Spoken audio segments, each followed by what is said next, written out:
fini de me faire manger la lime sur le dos, là. Si quelqu'un fait des attaques, il m'en recevra une aussi. J'embarque pas dans ce lançage de boîte-là. Alors, je vous annonce aujourd'hui, non pas en grande primaire, vous l'aviez remarqué, que je n'embarquerai pas dans ces jeux-là. La population haït ça. C'est pas ça, de la politique. Les attaques et les coups bas se sont multipliés en cette fin de campagne électorale au Québec, avec comme objectif souvent de faire dérailler les autres candidats, leurs points de presse notamment. Pourtant, les partis politiques avaient promis une campagne propre, sans attaque personnelle. On en parle à notre table des communications ce matin avec nos stratèges Louis Aucoin et Martine Saint-Victor. Bonjour à vous deux. Bonjour. Question que j'ai entendue beaucoup au cours des derniers jours. Est-ce que c'est vraiment inévitable en campagne électorale de tomber là-dedans, Louis? J'ai envie de prendre un cliché. Là où il y a des hommes, il y a de l'hommerie. Et puis, à mon avis, c'est inévitable. C'est dommage parce qu'on n'a pas besoin de ça pour faire campagne. On n'en avait pas vraiment besoin jusqu'à maintenant. Et ce qui est sorti cette semaine, c'était quand même pas des choses si extraordinaires que ça. Des pseudo-courriels, des vrais courriels, pseudo-attribués, etc. Pas clairs, pas certains de qui les a vus ou non. Tout ça, ça crée un doute, évidemment, sur l'intégrité du gouvernement. C'est ça que la CAQ tente de faire, ou enfin des gens qui composent le gouvernement. Et c'est des genres de campagnes négatives que, ici au Québec, ça ne fonctionne pas vraiment. C'est le genre de campagne négative dont on a besoin pour donner un coup de barre. Dans une campagne. Quand ça va mal, on donne un coup de barre. On en a besoin de tomber là-dedans. Ça peut arriver, ça peut arriver. Ça a un rôle dans une campagne. Mais quand ça vient de la CAQ, par exemple, on se dit, bon, là, c'est un meneur qui va dans la campagne négative. Ça, c'est inusité. Et c'est pour ça que je dis que c'est de l'hommerie. Un coup de barre qu'on fait quand on se sent menacé, quand on sent vraiment que c'est pas clair qu'on va gagner. Oui. Mais en fait, ce que je trouve avec cette campagne, c'est que c'est un peu comme Fight Club, le film Fight Club. Il n'y a pas de règles. Et ce manque d'élégance n'est pas du tout attrayant pour les électeurs. Les électeurs s'attendent à retrouver le décorum de la fonction de premier ministre.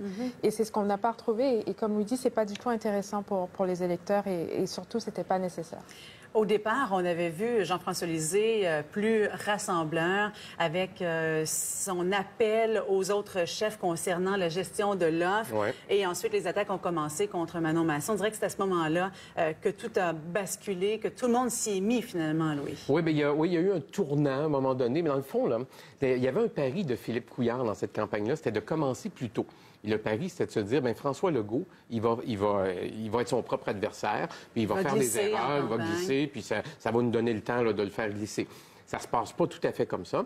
Et puis, Jean-François Lisée, en perdant des appuis aussi, ça donne des comtés à la Coalition Avenir Québec, parce que il y a une idée de vase communicant entre les deux partis. Donc, ça, pour le Parti libéral, c'est aussi une mauvaise nouvelle. Donc, je pense qu'au Parti libéral, on se dit, bon, ça aurait pu finir une semaine plus vite quand même. Oui.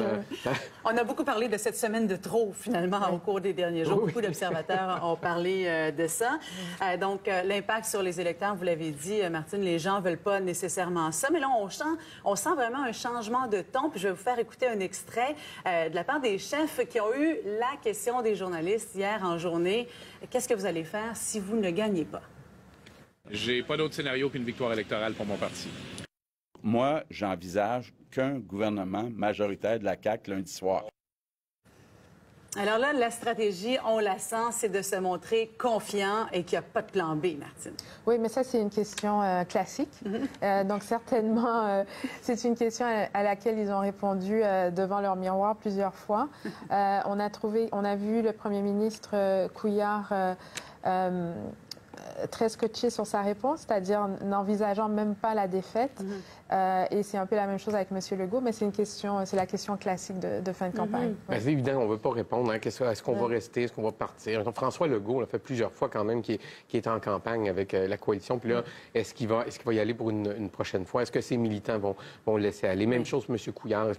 Donc, on veut pas. En fond, on vient de me dire, je refuse de répondre. C'est ça qu'on a entendu. Il ne faut pas admettre qu'il y a un scénario deuxième, qu'il y a un scénario de défaite. Non, il n'y a pas de deuxième scénario. Mais on aurait pu entendre Manon Massé. Mais ça, c'était intéressant gossant parce que Manon Mancé ne peut pas dire je vais former le gouvernement.